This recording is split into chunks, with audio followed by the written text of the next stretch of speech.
Chairman McKee and Ranking Member Smith and distinguished members of the committee, privileged to be here this morning with Secretary Hagel and General Dempsey, and we are all three of us, very much looking forward to a conversation with you about this complicated, challenging, but critical issue that our country faces. And we don't come to you lightly. I think Secretary Hagel and I particularly come here with an enormous amount of respect for this process, for what each of you go through at home and the challenges you face with constituents and the complexity of this particular issue. So this is good.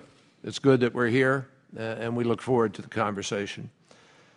And as we convene at this hearing, it is no exaggeration at all to say to you that the world is watching.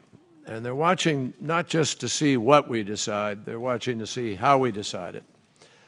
And whether or not we have the ability at this critical time, when so much is on the line in so many parts of the world as challenges to governance writ large, it's important that we show the world that we actually do have the ability to hopefully speak with one voice, and we believe that that can make a difference.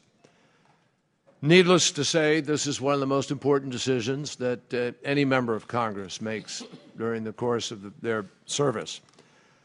And we all want to make sure we leave plenty of time here for a discussion. Obviously, this is a very large committee, and so we'll try to summarize in these comments and give the opportunity for the Q&A. But I just want to open with a few comments about questions I'm hearing from many of your colleagues and obviously from the American people and what we read in the news. First, people ask me, and they ask you, I know, why we are choosing to have a debate on Syria at a time when there's so much that we need to be doing here at home, and we all know what that agenda is. Let me assure you, the President of the United States didn't wake up one day and just kind of flippantly say, let's go take military action in Syria. He didn't choose this. We didn't choose this. We're here today because Bashar al-Assad, a dictator who has chosen to meet the requests for reform in his country with bullets and bombs and napalm and gas, because he made a decision to use the world's most heinous weapons to murder in one instance, more than 1,400 innocent people, including more than 400 children. He and his regime made a choice. And President Obama believes, and all of us at this table believe, that we have no choice but to respond. Now, to those who doubt whether Assad's actions have to have consequences, remember that our inaction absolutely is guaranteed to bring worse consequences. You, every one of you here, we, all of us, America will face this.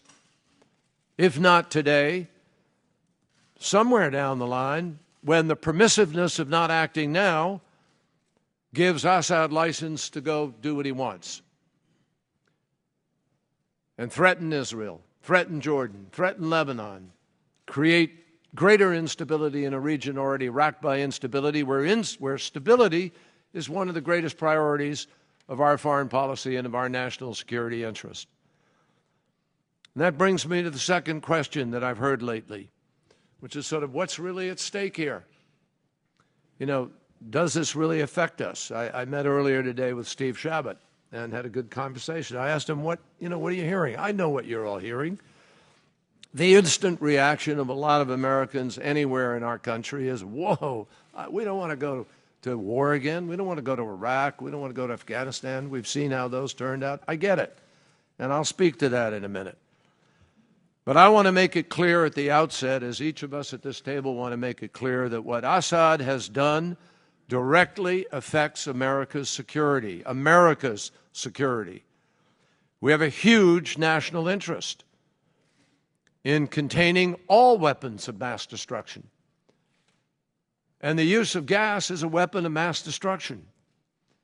Allowing those weapons to be used with impunity would be an enormous chink in our armor that we have built up over years against proliferation.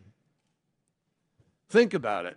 Our own troops benefit from that prohibition against chemical weapons. I mentioned yesterday in the briefing, many of you were there, and some of you, I've noticed from declarations, otherwise I know many of you have served in the military, some of you still in the reserves. And you know the training that we used to go through when you're learning. And I went to chemical, nuclear, biological warfare school, and I remember going in a room in a gas mask, and they make you take it off, and you see how long you can do it, and it ain't for long. Those weapons have been outlawed, and our troops in all of the wars we fought since World War I have never been subjected to it because we stand up for that prohibition. There's a reason for that. If we don't answer Assad today, we will irreparably damage a century-old standard that has protected American troops in war. So to every one of your constituents, if they were to say to you, why did you vote for this, even though we said we don't want to go to war? Because you want to protect American troops, because you want to protect America's prohibition and the world's prohibition against these weapons. The stability of this region is also in our direct security interest. Our allies, our friends in Israel, Jordan, and Turkey are all of them just a strong wind away from being injured themselves or potentially from a purposeful attack. Failure to act now will make this already volatile neighborhood even more combustible, and it will almost certainly pave the way for a more serious challenge in the future. And you can just ask our friends in Israel or elsewhere. In Israel, they can't get enough gas masks. And there's a reason that the Prime Minister has said this matters, this decision matters. It's called Iran. Iran looms out there with its potential, with its nuclear program and the challenge we have been facing. And that moment is coming closer in terms of a decision. They're watching what we do here. They're watching what you do and whether or not this means something. If we choose not to act, we will be sending a message to Iran of American ambivalence, American weakness. It will raise a question. I've heard this question. The Secretary of State, as I meet with people and they ask us about sort of our long-term interests in the future with respect to Iran, they've asked me many times, do you really mean what you say? Are you really going to do something? They ask whether or not the United States is committed, and they ask us also if the President cuts a deal, will the Congress back it up? Can he deliver? This is all integrated. I have no doubt. I talked to Prime Minister Netanyahu yesterday. Israel does not want to be in the middle of this, but we know that their security is at risk and the region is at risk. I also want to remind you, you have already spoken to this. Your word is on the line, too. You passed the Syria Accountability Act, and that act clearly states that Syria's chemical weapons threaten the security of the Middle East. That's in plain writing. It's in the act. You voted for it. We've already decided these chemical weapons are important to the security of our nation. I quote, the national security interests of the United States are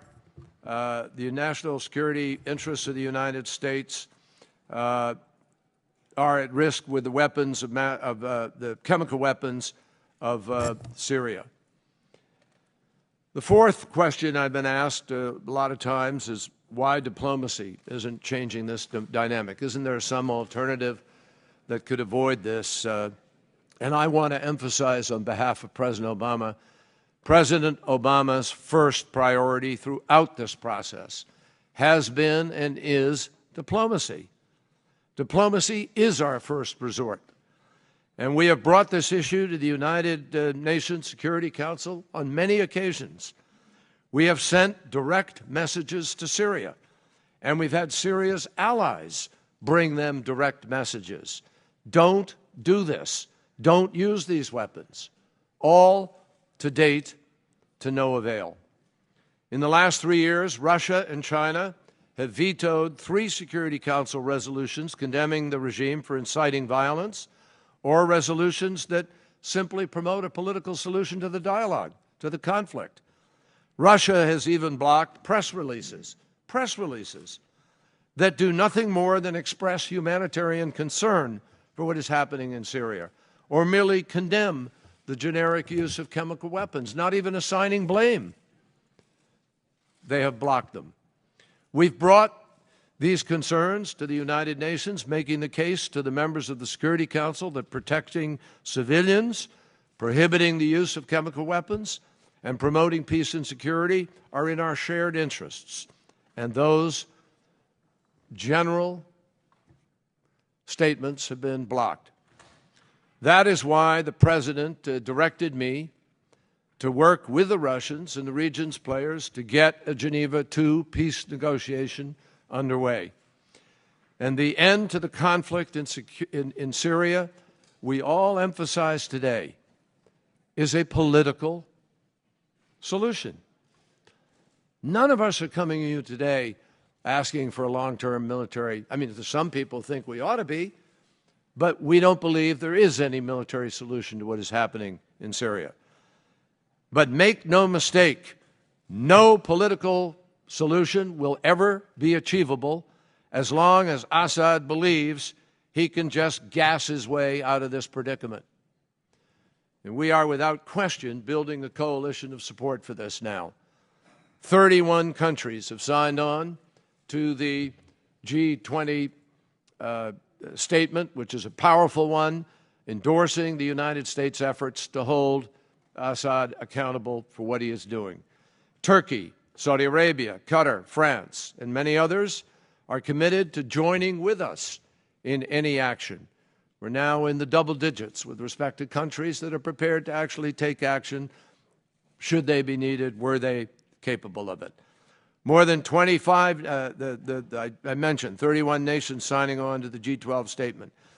But our diplomatic hand, my former colleagues, our diplomatic hand only becomes stronger if other countries know that America is speaking with a strong voice here, with one voice, and if we're stronger as a united nation around this purpose. In order to speak with that voice, we need you, the Congress. That's what the President did. Many of you said, please bring this to Congress. The President has done that. And he's bringing it to Congress with confidence that the Congress will want to join in an effort in order to uphold the word of the United States of America, not just a president, but the United States of America with respect to these weapons of mass destruction. Now, I want to be crystal clear about something else. Some people want to do more in Syria. Some people are leery about doing anything at all. But one goal we ought to all be able to agree on is that chemical weapons cannot be under the control of a man so craven that he has repeatedly used those chemical weapons against his fellow Syrians with the horrific results that all of us have been able to see. Yesterday, we challenged the regime to turn them over to the secure control of the international community so that they could be destroyed. And that, of course, would be the ultimate way to degrade and deter Assad's arsenal, and it is the ideal way to take this weapon away from him.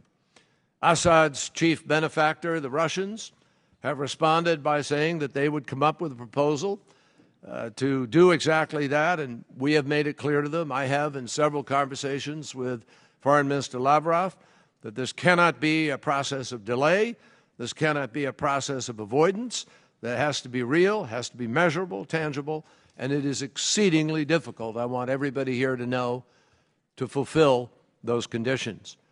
But we're waiting for that proposal. But we're not waiting for long. President Obama will take a hard look at it. But it has to be swift. It has to be real. It has to be verifiable. It cannot be a delaying tactic. And if the United Nations Security Council seeks to be the vehicle to make it happen, that cannot be allowed to simply become a debating society. Now, many countries, and many of you in the Congress, from those who wanted military action to those who were skeptical of military action, want to see if this idea could become a reality. But make no mistake about why this idea has any potential legs at all, and why it is that the Russians have reached out to the Syrians and why the Syrians have initially suggested they might be interested. A lot of people say that nothing focuses the mind like the prospect of a hanging. Well, it's the credible threat of force that has been on the table for these last weeks that has, for the first time, brought this regime to even acknowledge that they have a chemical weapons arsenal. And it is the threat of this force and our determination to hold Assad accountable that has motivated others to even talk about a real and credible international action that might have an impact. So how do you maintain that pressure? We have to continue to show Syria, Russia, and the world that we are not going to fall for stalling tactics. If the challenge we laid down is going to have the potential to become a real proposal, it is only because of the threat of force that we are discussing today, and that threat is more compelling if Congress stands with the Commander-in-Chief. Finally, let me just correct a common misperception. In my conversation with Steve Chabot earlier today, he mentioned this. I've heard it. I've talked with many of you. You've told me you hear it. The instant reaction of a lot of Americans, and I am completely sympathetic to it. I understand it. I know where it comes from. I only stopped sitting where you sit a few months ago. I know exactly what the feelings are. People don't want another Iraq. None of us do. We don't want Afghanistan. But, Mr. Chairman, with all due respect, we can't make this decision based solely on the budget. We can't make this decision based solely on our wishes, on our feeling that we know we've been through the ringer for a while. We're the United States of America, and people look to us. And they look to us for the meaning of our word, and they look to us for our values, in fact, being followed up by the imprint of action where that is necessary. We are not talking about America going to war. President Obama is not asking for a declaration of war. We are not going to war. There will be no American boots on the ground.